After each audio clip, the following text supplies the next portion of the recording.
Hi, I'm Lee Ellis, the author of Love the One You're With, and you're about to hear an audio sample of Chapter 3, which is Framework, and it's really just a roadmap to help you figure out how you can use this book to save your marriage.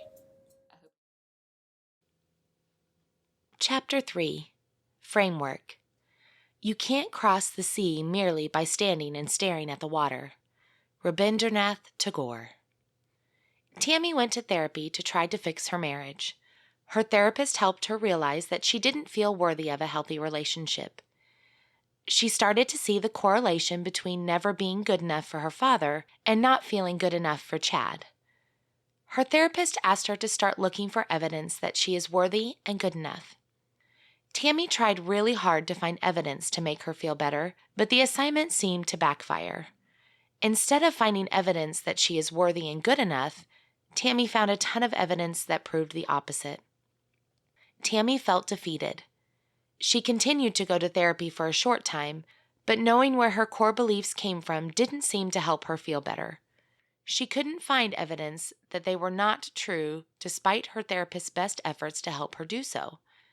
Now that she understood that she didn't feel good enough at her core, she had no idea how to change her feelings. So she gave up.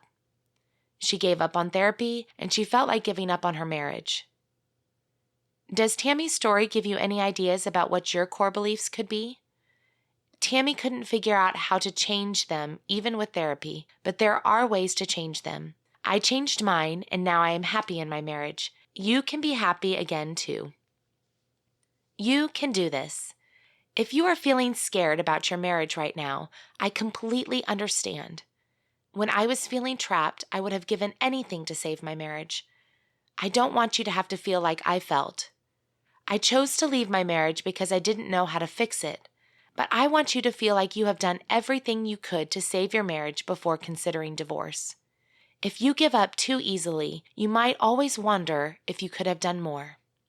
I wanted to write this book because I feel like I have discovered the secrets to healing any marriage that can possibly be healed. If you look at the statistics of couples who try marriage counseling that stay together, the numbers are grim. I can honestly say that most couples who have come to me have stayed together. Not only have they stayed together, but they have become really happy together again. I can only help a very small number of people in my private practice, but I feel compelled to share everything I know with as many people as I can reach. The divorce rate just shouldn't be so high. People give up way too soon. Don't become just another statistic. What's coming next? In this book, I will continue to tell Tammy's story to show you how she let go of her limiting beliefs and started feeling happy in her marriage again. I will tell you how she did it without having to get Chad involved. By the end of this book, you will know how you can shift your marriage back in the right direction, just like Tammy did. I will give you tangible things you can start doing right away to improve your marriage. You will have a new way to look at your partner and your marriage so that your outlook can completely change. I will challenge you to look at where your views of marriage came from so you can change the ones that are sabotaging you. I have already given you the main reason why the passion in marriages usually fades, but I want you to understand the deeper reasons why marriages can fail because that is how I saved my current marriage. In the next chapter, I will give you some reasons I have seen that make people question their marriages. Later in this book, I will go into detail about the technique that I came up with myself, which includes everything I've learned through my years of experience in working with clients. I will help you realize that you can heal at a deeper level than you ever imagined possible. How to use this book. I recommend that you read this book all the way through the first time. Then I would go back and focus on Chapter 5. In that chapter, I give you things you can start doing right away.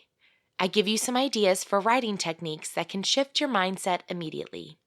I would spend some time, at least a few weeks, implementing these ideas into your life.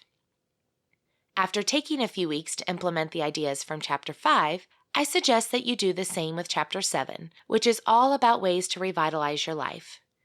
If you are happy, you have a much more positive energy, which will translate into a more optimistic view of your marriage.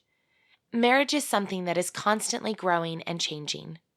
I once read a book called The Marriage Garden.